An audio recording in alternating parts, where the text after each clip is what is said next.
प्यारे दोस्तों, आज की इस वीडियो में हम आपको एक ऐसी गलती के बारे में बताने जा रहे हैं जिसको आप रमज़ान के महीने में ना करें। अगर आप रमज़ान के महीने में ये एक गलती करते हैं तो आप तबाह बर्बाद हो जाएंगे। आपके घर में बर्बादी ही बर्बादी आएगी। तो वो कौन सी गलती है आगे हम आपको वीडियो में बताएंगे। इसके साथ साथ हम आपको बताएंगे कुछ ऐसे कामों के बारे में जिनको करने से इंसान का निकाह टूट जाता है। यानी ये काम इंसान को नहीं करना चाहिए वरना उनका निकाह टूट जाएगा।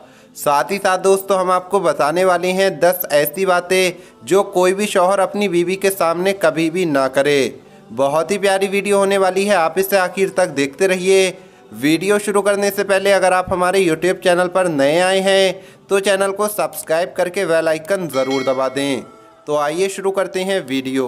प्यारे दोस्तों, आजकल हम एक ऐसे दौर में जी रहे हैं जिसमें दीन का मजाक खुद मुसलमान ही उड़ा रहा है।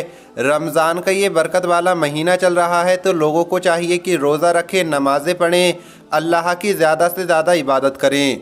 लेकिन लोग इन सब बातों पर तो कम अमल कर रहे हैं और फालतू की चीज़ों में अपना दिमाग चला रहे हैं। इस वक्त व्हाट्सएप वगैरह पर कुछ ऐसे मैसेज वायरल हो रहे हैं जिसमें रमज़ान का, रोज़े का और नमाज का मजाक उड़ाया जा रहा है। और अफसोस की बात तो ये है कि मुसलमान खुद इन चीज़ों को फैला रहा है। आप अपनी स्क्रीन पर देख सकते हैं कि किस तरह के मैसेज इस वक्त वायरल हो रहे हैं। इस मैसेज में लिखा है कि रोज़ा लगे तो ये दुआ पढ़ें, अल चटनी बल समोसा इन्ना कबाबुल कीमा मिनक्का कोफ्ता बल बिरयानी या पानी या पानी या पानी।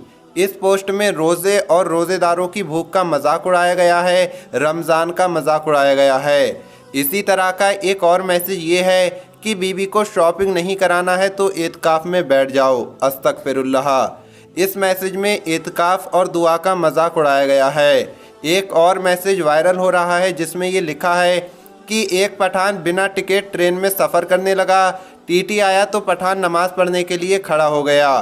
टीटी एक आदमी के पास जाकर बैठ गया और उसका इंतज़ार करने लगा। पठान ने गुस्से में चिल्लाकर कहा कि नियत करता हूँ मैं 100 रकत नमाज की, लखनऊ से सहारनपुर तक। ये सुनकर टीटी बेहोश। इस मैसेज में नमाज के साथ साथ पठानों का भी मजाक उड़ाया गया है। दोस्तों, इस अगले मैसेज में तो हदें ही पार हो गई हैं। इस मैसेज में लिखा है कि रमज़ान में जो मुझे दुआओं में भूल जाए उसके पकौड़े जल जाएं, समोसे खुल जाएं, खाने में नमक ज़्यादा हो जाए और उसकी रूह अफ़ज़ा में मक्खी गिर जाए, मस्जिद में उसको जगह ना मिले, बिरयानी में उसको बोटी ना मिले और मस्जिद से जब बाहर आए तो उसको चप्पल भी ना मिले, इसलिए दुआओं में याद रखना, अस्तगफिरुल्लाह। तो दोस्तों, जैसा कि आपने देखा कि इस पोस्ट में तो हदें ही पार कर दी गई हैं। इसमें दुआ का मजाक उड़ाया गया है, नमाज रोज़े का मजाक उड़ाया गया है। प्यारे दोस्तों, आप ज़रा खुद सोचिए कि आज मुसलमानों के साथ ये क्या हो रहा है। दुनिया भर में जो मुसलमान परेशान है, कहीं ना कहीं ये मुसलमानों की ही कमी है। दीन से दूरी, नमाज से दूरी, रोज़े से दूरी, दीन का मजाक उड़ाना, ये काम मुसलमानों में आम हो गए हैं।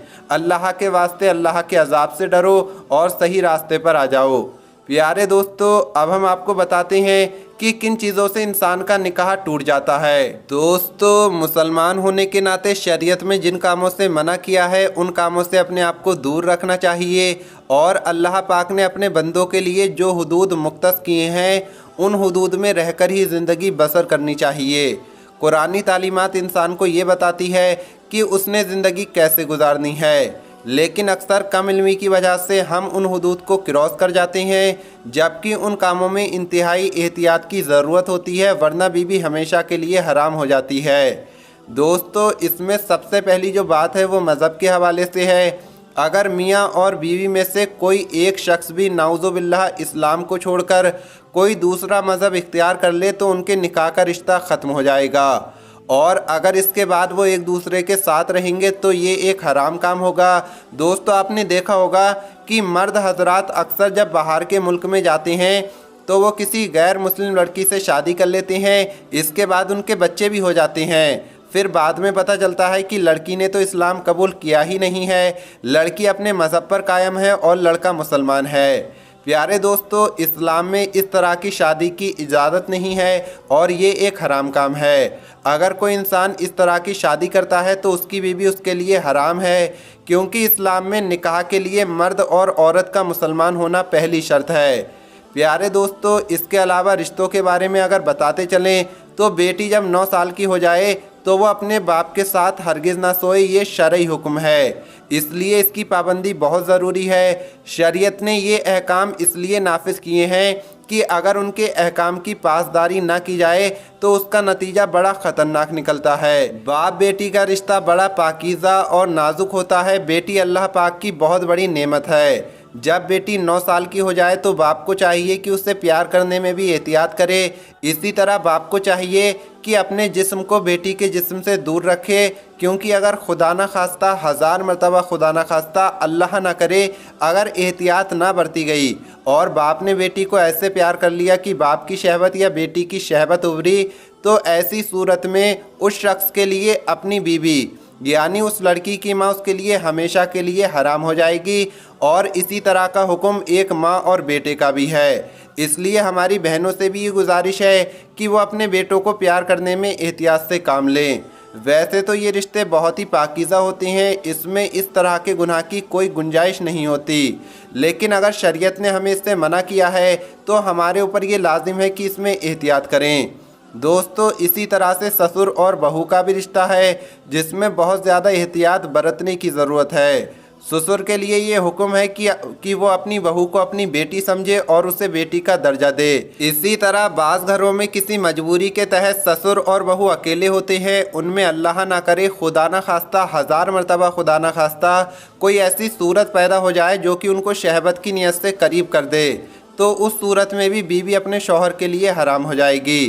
प्यारे दोस्तों, जैसा कि हमने बताया, ये रिश्ते बहुत ही पाकीज़ा हैं और इसमें इस तरह के गुनाह की कोई गुंजाइश नहीं है, लेकिन अगर शरीयत ने हमें इससे मना किया है तो हमारे ऊपर ज़रूरी है कि हम इसमें एहतियात करें। आइए अब हम आपको बताते हैं कि बीवी के सामने 10 बातें मत करना। नंबर 1, बीवी को नज़रअंदाज मत करना, अपनी वाइफ को इग्नोर करना, बीवी की अच्छी या बुरी बात पर ध्यान नहीं देना, ये शौहर की बहुत बड़ी गलती है। नंबर 2, तलाक की धमकी मत देना। दोस्तों, कुछ लोग अपनी बीवी को बार बार तलाक की धमकी देते हैं जो बिल्कुल भी ठीक नहीं है। नंबर 3, दूसरी शादी की धमकी भी मत देना।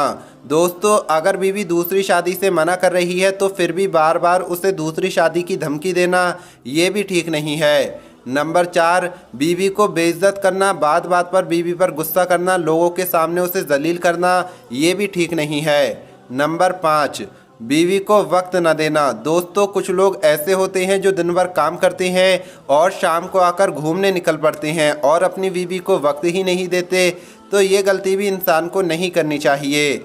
नंबर 6, बीवी के लिए पाबंदी और अपने लिए आज़ादी। ये गलती भी अक्सर शौहर करता है जो किसी को भी नहीं करनी चाहिए।